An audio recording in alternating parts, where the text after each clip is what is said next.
Today on Upfront, 4 more years. Governor Walker and Republican lawmakers come back with larger, more conservative majorities.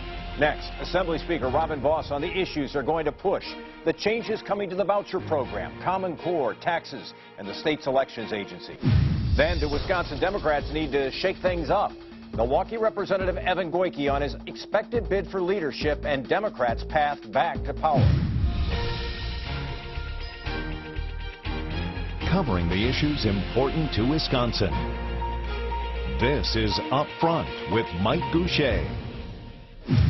Hello again, everyone, and welcome to Up Front. Fast forward, Governor Walker and legislative Republicans are promising to move quickly on their top priorities for the coming year, following their big wins Tuesday night. The governor has even stronger majorities in the Senate and Assembly now. The Senate will be 19-14 Republican next year, with few GOP moderates. The Assembly is likely to be 63-36, even greater Republican control. So what will we see? More tax cuts, an expanded school voucher program? We're asking Assembly Speaker Robin Vos, the Republican from Rochester. Thanks again for being on the program. Thanks very much, Mike. I'm rested, so I'm glad to be back. So do you see this as a mandate, or is that too strong a word to use? I think mandate's probably too strong a word, but I definitely think it's an affirmation of what our policies are.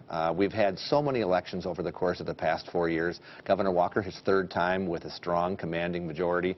Republicans actually going from numbers in 2010, greater in 12, greater in 14. So I certainly think that the policies that we put in place are broadly supported by the public, and now we just have to keep moving forward. So this past week, you've been laying out some of the policy priorities for folks who haven't been paying close enough attention. What's job number one for you guys? Well, first of all, if you remember, we put our forward agenda out way back in October to make sure that people knew before the election even happened what our plans are. And now we're going to work on fulfilling that. Job one is to make sure that we keep focusing on growing the economy. That's going to happen in a number of ways, making sure that every single person who wants to work has an opportunity to do so. I strongly support Governor Walker's idea to say that if you're getting benefits, we're going to make sure you get tested so that you're ready to go to work. And that's not a punitive measure. That's a way to say when you go to an employer and you can say, hey, I've been drug tested, I am ready to get to work. That's going to be an incentive to hire people who potentially have some issues to getting a job. So that's number one. Reducing taxes is going to be number two. I think that we've had a strong focus on reducing income taxes. Remember, we had income tax reform. We're also going to hold the line on property taxes and try to cut those if we're able. How are you going to do that? Because, you know, the Legislative Fiscal Bureau comes out and says you guys are looking at a deficit. Are you going to need a budget correction thing before you can do some of this stuff? No, there's no chance that we're going to need that. Governor Walker has already been taking any steps necessary to ensure that our budget's in balance. And don't forget, during the second part of the fiscal year, we've already seen that the numbers are greater than they were in the previous one. So I think revenues are coming in about where projected over the average, which is going to mean we have to prioritize, but Republicans are good at that. But I was going to say, with tax cuts, I mean, something's got to give. You've got a lot of needs out there. You've got public education needs. I mean, there are a lot of people who are looking for funding. How are you going to cut taxes? Well, first of all, there has never been a shortage of people who want more money. And the question really comes down to prioritizing, which we'll do again. Public education has always been a priority of ours. Education in general has been a huge priority. Making sure we have funding for tech schools, all those are at the top of the list. Another priority for me, though, is fixing transportation. We know we have a large deficit. We've got to fix that. That's going to mean that we have to continue to look at government. There are going to be ways that we can look at how state government runs that maybe over the first 4 years we didn't have a chance to really delve into the details and see if there are bureaucracies that can be tamed in a greater way by combining agencies or reducing the head count or trying to do things smarter. What agencies could be combined? Well, I mean, as I look at it, I mean, I don't want to give away all the things we're talking about because we're just beginning our discussions. Some of them. Go ahead. Yeah. We're just beginning our discussions, but I think there are agencies that naturally would fit together. How do we make sure that WEDC and WEDA work well together? You know, one that has had some issues in the past that probably needs some reforms, one that obviously has had less of a focus, but definitely a greater need. So I think WEDA absorbs WEDA? Not necessarily, but that's one where you could look and say, do those two agencies work well together, or do they need to be separate? You can look at how we do regulation and licensing and see if there are smarter ways to make a one-stop shop for business, things like that. So I think there's a lot of potential for us to find savings in the way that state government operates. Now that Act 10 is undoubtedly the law of Wisconsin, we're seeing those savings accrue, but also now we've got to look for systemic reforms that really allow us to be smarter in how we spend tax dollars. You mentioned transportation. What are you guys going to do about that? Because you know, I had the governor on the program, which I think you saw, and I mentioned tolls to him, which does have some popular support and something you've talked about.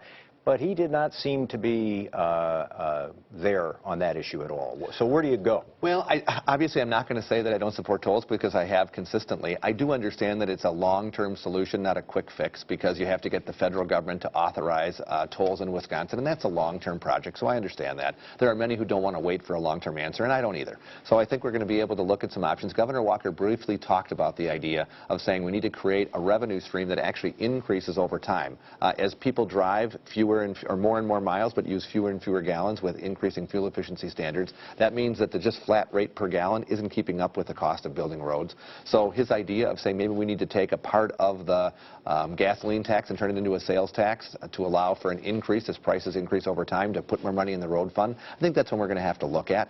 Vouchers, you want to expand the program. Do you want any cap? You want the cap lifted completely? Is there a number you can live with? Scott Fitzgerald said last week 9,000 might be a number. What are your feelings about that? Well, I'd prefer, once again, to have a long-term solution. I don't want to cap it all if we can do it. I want to allow parents around the state to say, let's take the school that best works for my son or my daughter. Now, we have a really successful program in Wisconsin called Open Enrollment, where you can take money from your own district and go to another public school as long as they have room. Why should we limit it to only going to another public school? Perhaps we could say, go to any school that agrees to be part of the statewide standardized tests. And that's another thing we're going to work on, is to ensure that we have that school accountability bill in place before we even have a discussion of expanding school choice, because I don't want all of these red herring arguments to say that kids who are in voucher schools don't do as well as those in a public school. Red herring argument? Oh, I totally do. You think do. there's evidence that says kids in voucher schools perform significantly better than kids in public schools? Well, I don't know about significantly, but they definitely perform better in many circumstances, and in the worst case scenario, they do no worse at significantly less money and with a greater choice for parents. So I want to work on trying to use the facts, but I don't want to say a number that's going to be happening or any way to do it. I want to be broad in our minds to say that let's do a reform that can actually be generational as opposed to just a 2-year solution. Is creating something other than the Common Core standards a priority for you? Because I looked at the governor's race, there was very little discussion of that. If it's such a big issue, why weren't they talking about it? You know, I can't speak to why Mary Burke and Scott Walker talked about the issues that they did. I certainly know that in the legislature, I heard that as we talked to our candidates. I heard people who actually complained about it on the right and the left, so it's not a partisan issue. Do I think that we made mistakes in adopting the Common Core standards using the methodology that we did? I certainly do. Can we go back and say what are areas that we still have standards? Because of course I believe in standards to make sure every child has a good education, but that's not by having bureaucrats in Washington do it only with Tony Evers with no public input. So hopefully we can create a process where parents and teachers and families buy into it as opposed to a bureaucratic solution, which is what Common Core has become. All right, the Government Accountability Board. You seem like you got a problem with Kevin Kennedy. You said he's an embarrassment. But what is wrong with that system? You've got most of the judges on there are Governor Walker appointees. What has the Government Accountability Board done to you and Republicans that has made you so upset and want to get rid of it? Well, I voted for the Government Accountability Board because I thought the old system where it was partisan appointees, half Republican, half Democrat, always deadlocking and letting the staff run everything was a solution that needed to be fixed. A problem that needed to be fixed. The solution that we've come up with, I think, is a good one in principle, but it certainly hasn't worked in practice. And let's just talk about this ballot redesign. Don't forget, ballot redesign never authorized by the GAB, never discussed with the clerks, never discussed with the public or the legislature. It was just imposed in a sweetheart contract that Kevin Kennedy signed, and all of a sudden, at the end of the day, they want to go ahead and redesign the ballot right before the election. Well, if the GAB is not monitoring what the staff is doing, we've got a problem either with a staff that is out of control or a GAB that's not accountable. One of the two has to be fixed. Now, my preference would be to leave those judges in place, maybe look at how we select them or try to have a more active judge involved in the process. But having a staff which literally just presents the arguments and then the judges rubber stamp it, that is not what we intended, and that's got to be fixed. And it will be fixed if you have anything to do with it. Yeah. Right. All right. Speaker of the Assembly, Robin Boss, good to have you back on the program. I always enjoy it. Thanks again, Mike. You bet. Next, big decisions for state Democrats. Do they need new blood?